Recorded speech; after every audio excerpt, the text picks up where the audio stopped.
Hello and welcome to Whisky.com, where fine spirits meet.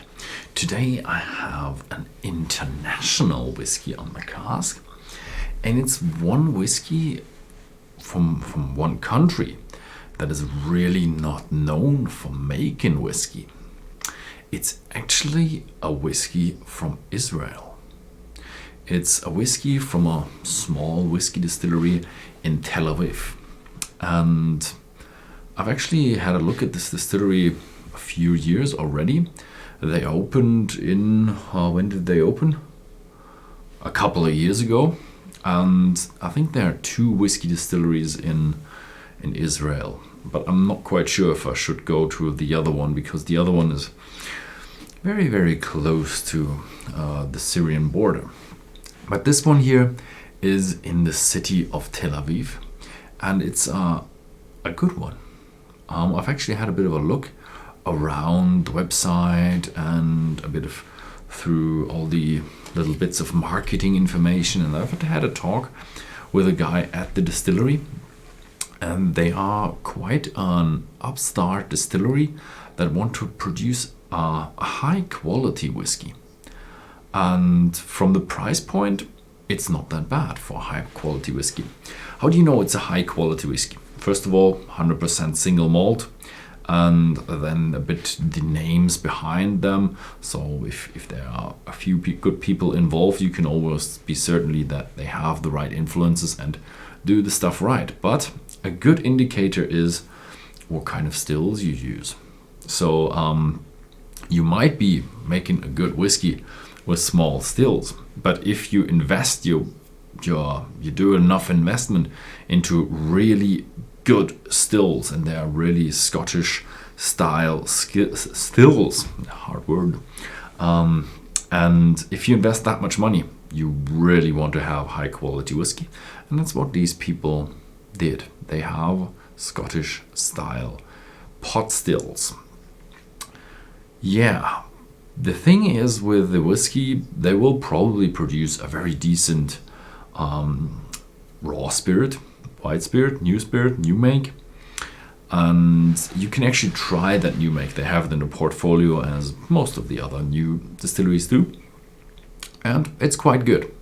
And what they then do is they mature it, but maturation in Israel is much more different to what we know from, let's say, Scotland or Ireland, and even different to what we have in Kentucky. The thing is, Tel Aviv is hot. Tel Aviv is hot. It's more or less a desert country near a few seas. And so you do get a bit of a sea influence there. I think Tel Aviv is not far away from the sea. And but they don't just have the maturation in Tel Aviv. I'm not sure if they do have maturation in Tel Aviv, but they do have a maturation near the, I think they call it Dead Sea or Black Sea. No, Dead Sea. It's a sea that is very, very high in salt content. So it's so salty, the water becomes much more dense because of that salt, that you don't drown in that sea. So you see people sitting in the water reading newspapers because they are just so good afloat, because the water is so dense that you float on the water very, very easily. And that's where these guys built one of their warehouses. And that has a very, very distinct influence on the whiskey. I think the classic that I'm going to try today doesn't have that influence. I think they are matured in Tel Aviv, so we have a very, very fast maturing whiskey. This here is still a spirit. They have, I think they call it Young Single Malt. That would not be possible in Scotland. But it's not a whiskey. It doesn't have 3 years of age, so you would normally not consider it a whiskey. As Israel doesn't have any big whiskey producers inside the country, they have just this one and another one.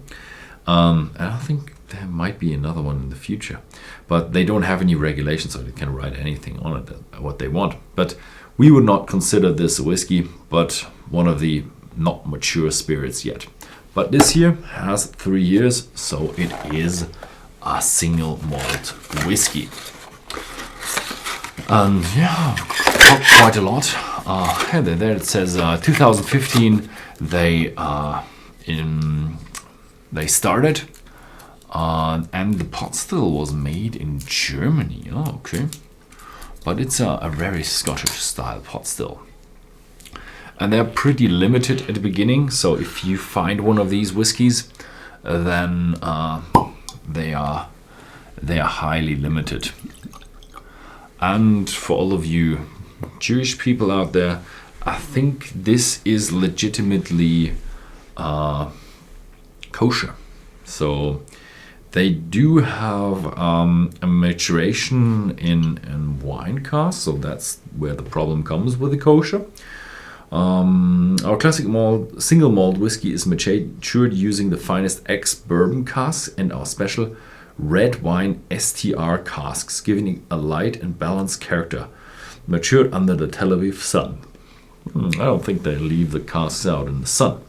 But the STR red wine cask, so red wine casks, but STR means shaved, so they shave the inside. That has been used already. Then T, toasted, and R is rejuvenated, recharred. Oh yeah, toasted and recharred. So it's just a rejuvenated cask that has been rejuvenated to the fullest. But I've read, for all of you kosher guys out there, I'm not quite sure, but I think it is. But don't quote me on that. Because they do some kosher sherry. I'm not quite sure how you do kosher sherry, but I think you have to split between kosher and non-kosher products. That's all I know. I'm not that expert on that one. Okay, a lot of flavors already in there. That's what you expect from a whiskey that comes from a high temperature country. You expect a lot of flavors transported from the cask into the whiskey. But it's not a whiskey that smells mature. So yeah, 3 years old. It's very vibrant, very active, very intense, and young.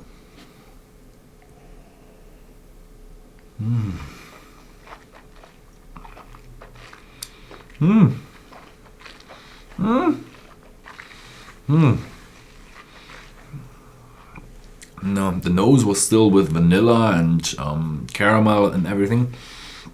The taste is very, very fresh, with a lot of fresh fruit. It's still a bit, and also quite an amount of oak. So you really do realize there's a lot coming from that cask, but combined with a bit of youth. So you do realize that's a 3-year-old whiskey, because it's just a bit young, combined with a lovely flavor. It's honey, it's vanilla, it's I would say pear. It's there's oak. There's, I would say, even what is that? Kind of a dark wine undertone that you realize you get from a really, really heavy wine. Even some tannins in there.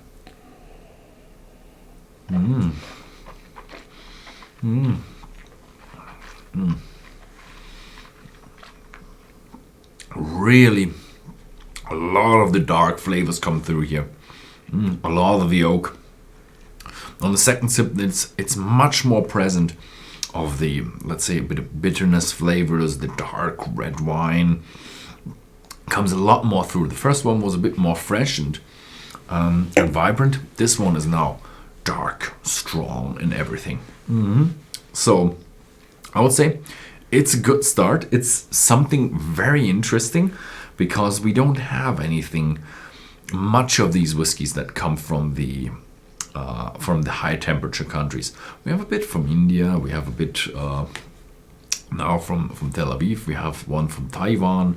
There are some southern Japanese distilleries that might be a bit hotter, and yeah, the guys from Kentucky are not that cold either.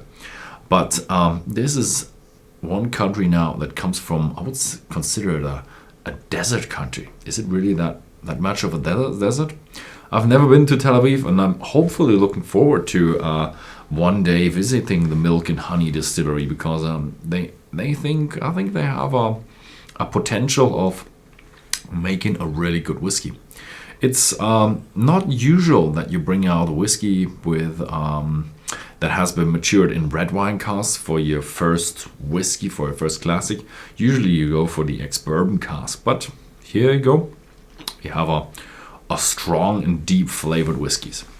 Talked a bit about the guy on the whiskey fair. There will be some new whiskeys coming out, some special whiskeys, some experimental whiskeys that might be an interesting topic for the future. So stay tuned. Thank you very much for watching. And if you like this video, then please feel free to give me a thumbs up, and see you next time.